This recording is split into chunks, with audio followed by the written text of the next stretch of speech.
ట్రీట్మెంట్స్‌లో మనకి చాలా పురోగతులొచ్చాయండి. సర్జరీ గనుక చూసుకుంటే, సర్జరీలో మినిమల్ యాక్సెస్ సర్జరీ అంటాం. ఇంతకుముందయితే మొత్తం పొట్టంతా ఓపెన్ పుస్తకంలాగా ఓపెన్ చేసేసి, లోపల సర్జరీ చేసేసి, తర్వాత క్లోజ్ చేసేయడం, కుట్లతో బాధపడడం ఇవన్నీ జరుగుతూ ఉండేవి.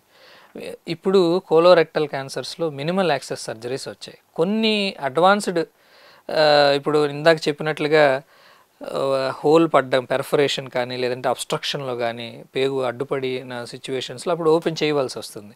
కానీ మనం ఎలెక్టివ్‌గా ప్లాన్ చేసుకున్నప్పుడు, ఈ పేషెంట్ క్యాన్సర్ ఉంది, సర్జరీ మనం ప్లాన్ చేసుకుంటున్నాం అనుకున్నప్పుడు మినిమల్ యాక్సెస్ సర్జరీ చేస్తాం. మినిమల్ యాక్సెస్ వచ్చేసి లాప్రోస్కోపిక్ సర్జరీస్, మనం కెమెరాస్ పెట్టి చూసి చేసేది. అలాగే రోబోటిక్ సర్జరీస్. ఇవి ఈ సర్జరీలో ఉన్నటువంటి అడ్వాన్సెస్.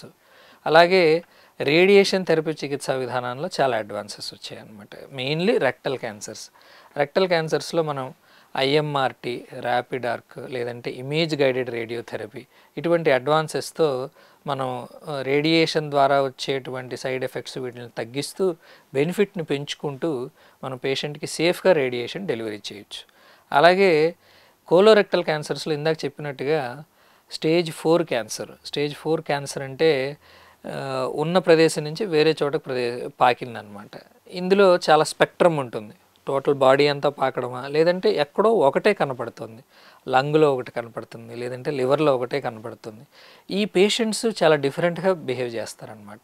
వీళ్ళకేంటంటే ఇప్పుడు లివర్లో ఒకటి కనపడుతుంది, లేదంటే లంగ్లో ఒకటి కనపడుతుంది. వీటికి అడ్వాన్స్డ్ రేడియేషన్ టెక్నిక్స్ అంటాం అనమాట. ఎస్బిఆర్టీ అనే టెక్నిక్, ఎస్ఏబిఆర్ అనే టెక్నిక్, అలాగే మనం 4D city scan, respiratory gating ఇట్లాంటి టెక్నిక్స్ అన్నీ ఉపయోగించి కేవలం ఆ లివర్లోనో లంగ్లోనో ఉన్నటువంటి డిసీజ్ని కంప్లీట్గా నిర్మూలించవచ్చు. సో ఈ అడ్వాన్సెస్ అన్నీ కూడా పేషెంట్ మీద కత్తి పెట్టకుండా కొన్ని చేసేసాయి అన్నమాట. అలాగే కీమోథెరపీలో ఇప్పుడు ఇమ్యునోథెరపీ అని, టార్గెటెడ్ థెరపీ అని కొత్తగా వచ్చాయి.